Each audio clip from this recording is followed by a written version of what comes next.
Hello दोस्तों, आज मैं आपको ये वीडियो के माध्यम से अपने हिंदुस्तान के 3 ऐसे वायरस के बारे में बताने जा रहा हूं जो हमारे देश को अंदर ही अंदर खोखला कर रहा है और हमें भी।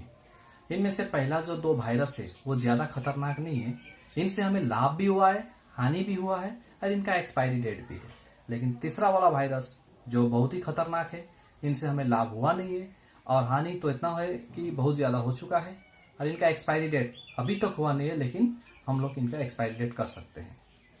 तो तीसरा वाला वायरस को ध्यान से सुनिएगा, ये बहुत ही इंटरेस्टिंग है, जिससे आप हमारे और आपके नजर खुले और हम इस तरीका को अवॉइड करें।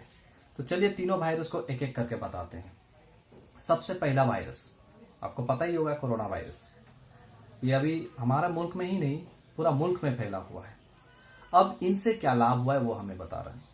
इनसे हमें लाभ ये हुआ है कि हम जो कोरोना वायरस को अवॉइड करने के लिए, इनसे दूर रहने के लिए गवर्नमेंट के थ्रू से लॉकडाउन का डिसीजन लिया गया था, जिसका वजह से हम अपने घर में रहेंगे। तो इससे क्या हुआ, हम अपने फैमिली को समय दे नहीं सक रहे हैं, अपने फैमिली के साथ टाइम स्पेंड कर रहे हैं। मान लीजिए अपने फैमिली के साथ ब्रेकफास्ट, डिनर, लंच सब कर सक रहे हैं, इंजॉयमेंट भी घर में कर रहे हैं। तो इससे ये लाभ हुआ।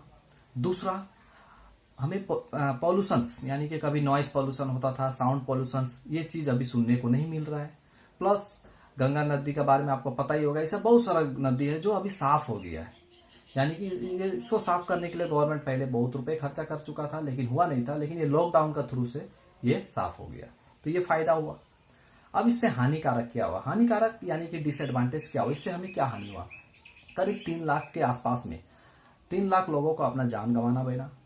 3 लाख आदमी का मृत्यु हो चुका है, मर चुके हैं, तो इनका ये हानिकारक है। दूसरा, ये फैलने वाला बीमारी है, जिस बहुत ही रफ्तार से फैलता है। अगर टच किसी के साथ में संपर्क में आने से फैल जाता है। प्लस इससे हम गवर्नमेंट का या इकोनॉमिक जीडीपी घटते जा रहा है, क्योंकि हम काम नहीं कर पा रहे। ये इनका डिसएडवांटेज था। अब इनका एक्सपायरी डेट बता रहे हैं। इनका एक्सपायरी डेट ये है कि किसी दिन, मान लीजिए 1 महीना, 2 महीना, 3 महीना बाद इसका एंटीडोट निकल जाएगा, तो ये बीमारी दूर हो जाएगा। जैसे और बीमारी, जैसे बुखार आता है तो हम लोग टेबलेट खा लेते हैं, मेडिसिन का इस्तेमाल करते हैं, तो पेन किलर का इस्तेमाल करते हैं, जब हेडेक वगैरह होता है तो दूर हो जाता है। उसी तरीके से एक ना एक दिन चला जाएगा।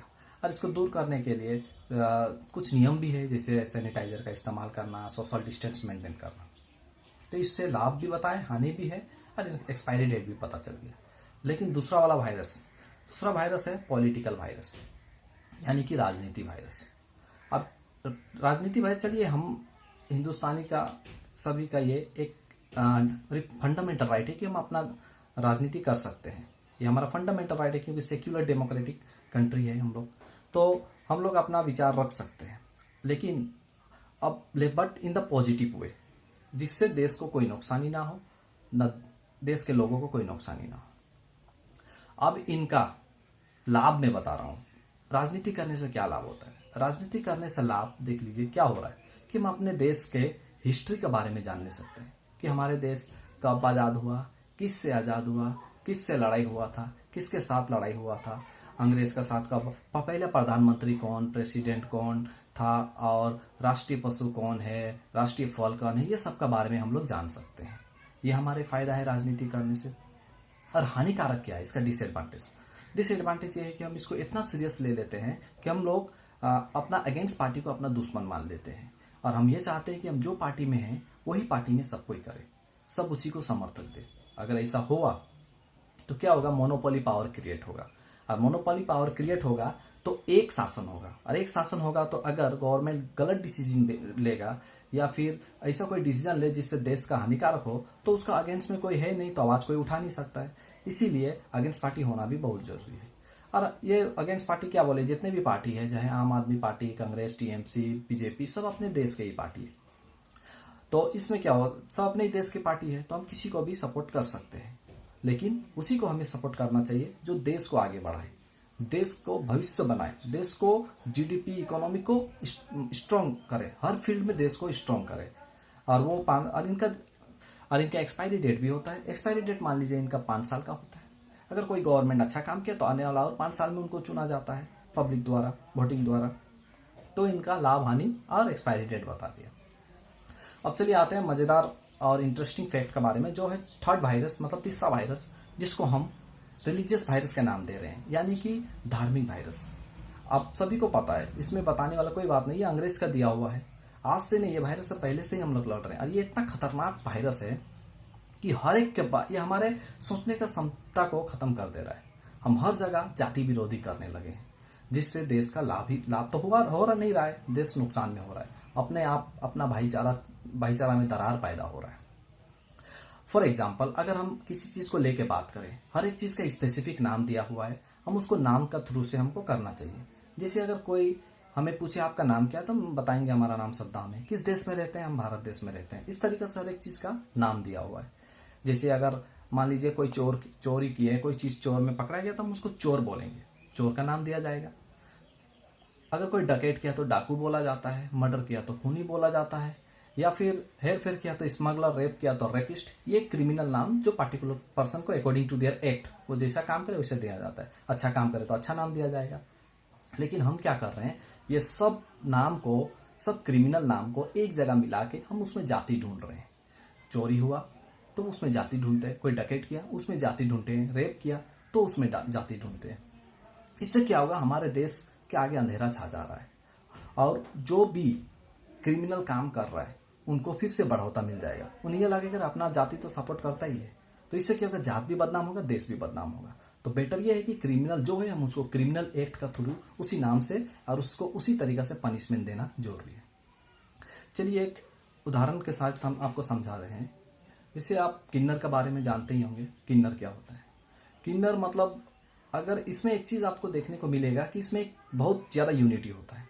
अगर किसी के भी घर में, चाहे हिंदू मुस्लिम किसी का भी घर में, अगर उन्हें पता चलता है कि इस टाइप का मतलब कोई बच्चा जन्म लिया है, तो वो अपने बरादरी में ले जाते हैं, उनका देखभाल पढ़ाई वगैरह अपना में करता है, कभी भी उनमें डिस्क्रिमिनेशन नहीं करता है। आप कभी कोई भी न्यूज चैनल्स में यह नहीं सुने होंगे कि ये पार्टिकुलर किन्नर पार्टिकुलर कास्ट से है, पार्टिकुलर किन्नर पार्टिकुलर कास्ट है। उसमें यूनिटी रहता है, एकता रहता है। अब डिफरेंस देखिए, वो लोग ना तो ज्यादा पढ़े लिखे रहते हैं, ना तो स्कूल कॉलेज वगैरह कहीं उतना पढ़े लिखे नहीं रहते, फिर भी उनमें यूनिटी इतना अच्छा रहता है कि हमसे ज्यादा। और हमको देखिए, हम पढ़े लिखे रहते हैं, स्कूल जाते हैं, कॉलेज जाते हैं, डॉक्टर एमबीबीएस बहुत सारा कोर्स डिग्री करके बैठे हुए हैं, फिर भी हम भेदभाव कर रहे हैं, जाति विरोधी कर रहे हैं। चलिए पढ़े लिखे से एक याद आया, हम जब भी स्कूल जाते हैं उसमें डायरी में एक प्लेज लिखा रहता है। प्लेज में देखिएगा, उसमें लिखा रहता है all Indians are my brothers and sister. इसका मतलब यह है कि सारे हिंदुस्तानी हमारे भाई बहन हैं। लेकिन हम क्या कर रहे हैं, इंडियंस को हटा के वहां पर अपना जाति लगाते रहे। इससे क्या हो रहा है कि आपस में भाईचारा बिगड़ रहा है, बदल रहा है, टूट रहा है, अब देश भी खोखला हो रहा है, सोच भी खोखला हो रहा है। तो बेटर ये है कि हम उसको all Indians are my brother and sister ही रहने दें, उसमें कोई चेंज ना लाए। अगर किन्नर से हम अगर यूनिटी ना सीखे तो चलिए दूसरा बात बता दे रहे हैं, कम से कम अपने देश के जवान और किसान से भी हमें सीखना चाहिए। उनका बलिदान को सम्मान करना चाहिए, उनका ख्याल करना चाहिए, उनको सैल्यूट करना चाहिए। वो हमारे लिए जो इतना सेक्रीफाइस कर रहे हैं, उनको देखते हुए हमें उनका ध्यान रखना चाहिए। जैसे अगर किसी दिन किसान अगर ये कह दे कि हम ये फल नहीं उगाएंगे, इसको मुस्लिम खाते हैं, ये वेजिटेबल नहीं उगाएंगे, इसको हिंदू खाते हैं, तो क्या होगा, हम भूख से मरेंगे। अगर जवान ये कह दें कि नहीं हम इसके लिए नहीं लड़ेंगे, ये हिंदू है, ये मुसलमान है, तो क्या होगा, हमें दूसरे देश के फिर से गुलामी करना पड़ेगा और उनका मार खाना पड़ेगा। जिस दिन हम तो जाति विरोधी करते हैं, उससे खतरा तो हो ही रहा है अंदर अंदर, लेकिन उतना ज्यादा नहीं हो रहा है जितना होना चाहिए। अगर किसी दिन अगर जवान और किसान ये कह दें जाति विरोधी में, तो याद रखिएगा हमें खाने के लिए दाना भी नहीं मिलेगा, रहने के लिए घर भी नहीं मिलेगा। तो इसीलिए ये, अब जवान को देखिए, कभी कहाँ मतलब पुलवामा अटैक शहीद 40 से 45 शहीद हो गए, कभी कश्मीर, ये हमारे लिए इतना कर रहे हैं, हमें बाहर से बचा रहे हैं, बाहर के मुल्क से बचा रहे हैं, बाहर के खतरों से बचा रहे हैं, और किसान हमें भूख से बचा रहा है, और हम क्या कर रहे हैं, अंदर ही अंदर लड़ रहे हैं।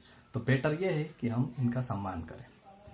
हम चलिए ये मान लेते हैं एक हिसाब से कि ये जो वायरस है रिलीजियस वायरस है, अंग्रेज का देन है। लेकिन अंग्रेज को कैसे पता चला कि हम यहाँ डिवाइड एंड रूल्स फॉलो कर सकते हैं? उसने देखा कि यहाँ जाति विरोधी का ज्यादा मतलब भेदभाव रखा जाता है। अब इससे क्या हुआ, वो लोग डिवाइड एंड रूल्स फॉलो करके हमें भगा रहे थे, मार रहे थे। क्यों? क्योंकि हम अलग थे, हिंदू मुसलमान थे। जब हम एक हो गए तो हमने अंग्रेज को भगाया और मारे। अब देखिए, अगर 1947 में हमारा देश आजाद हुआ, क्यों, कैसे हुआ? क्योंकि हम एक हो गए। इसलिए किसी एक शायर ने बड़ी बढ़िया शायरी किया है। शायर ने, जब हम गुलामी थे, जब हम गुलाम थे तो सब हिंदुस्तानी थे, जैसे आज़ाद हुए सब हिंदू मुसलमान हो गए। तो इसलिए आज हम लोग को ये चीज़ ध्यान में रखना चाहिए, कोई भी चीज़ को मतलब ये वायरस मतलब रिलीजियस वायरस को दूर करना चाहिए। चलिए एक और साधारण बात दे दें, जैसे अगर हम कोई डॉक्टर के पास जाते हैं, हमें बुखार आ रहा है तो हम बोलते हैं बुखार का टेबलेट खाया जाता है। पेट दर्द हो रहा है तो पेन किलर, अगर फीवर है या मान लीजिए डायरिया, डायसेंट्री, उसी तरह का मेडिसिन दिया जाता है। अगर डॉक्टर ये सारे बीमारी को मिला के एक ही नाम दे दे, दैट इज कैंसर, तो कैसे लगेगा? कैंसर सुनने ही से कैसा लग रहा है? आंखों के सामने अंधेरा छा गया, लग रहा है अब जिंदगी का उजाला है ही नहीं, अब हम मरने वाले हैं। तो इसी तरीके से धार्मिक वाला वायरस हो जा रहा है। अगर हम सारा क्रिमिनल नाम को उसमें कास्ट ढूंढेंगे तो ये कैंसर जैसा काम करेगा और हमारे देश के आगे अंधेरा छा जाएगा और आगे हम डेवलप नहीं कर पाएंगे। इसलिए हमें जिस नाम से जो एक्ट किया जाए उन्हीं को वही नाम से बुलाना चाहिए। इससे जाति धर्म ना ढूंढा जाए। इससे देश का स्वतंत्रता को बनाए रखे, यूनिटी को बनाए रखे।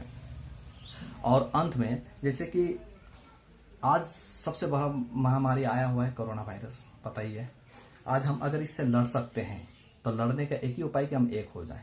अगर हम एक हो गए तो कोरोना को रोना पड़ेगा और यहाँ से भागना पड़ेगा, और अगर हम एक ना हुए तो हमें रोना पड़ेगा और हमें भागना पड़ेगा। तो ये आपका ऊपर निर्भर करता है कि रोना किसका है, किसको रुलाना है, कोरोना को रुलाना है कि खुद को रुलाना है। इसलिए ध्यान रखें, आपस में भाईचारा बनाए रखें, एकता का, यूनिटी का शपथ दे। अगर कोई गलत काम कर रहा है तो उनमें कास्ट ना ढूंढे, उनको क्रिमिनल एक्ट का थ्रू नाम दिया जाए, चाहे चोर, डकैत, मर्डर, रेपिस्ट एक्सेट्रा जो भी हो। अच्छा काम किया तो उसी से नाम दिया जाए। और आपको पता ही होगा, पूरा मुल्क में, पूरा वर्ल्ड में हमारा एकमात्र हिंदुस्तान ऐसा देश है जिसमें सारे जाति के लोग मिलकर रहते हैं, हिंदू, मुस्लिम, सिख, ईसाई। तो यूनिटी का सिंबल है, it is the symbol of unity. तो लेट इट बी कंटिन्यू, इन्हें वही रहने दे। दूसरे कंट्री के लोग यहाँ से सीखते हैं कि ये हाँ एक यूनिटी का सिंबल है। अगर हम यूनिटी रहेंगे तो कोई भी मुल्क हमारे ऊपर आंख तो क्या नजर भी नहीं दिखा पाएगा, हमसे दूर रहेगा, हमें डरा धमका नहीं सकेगा।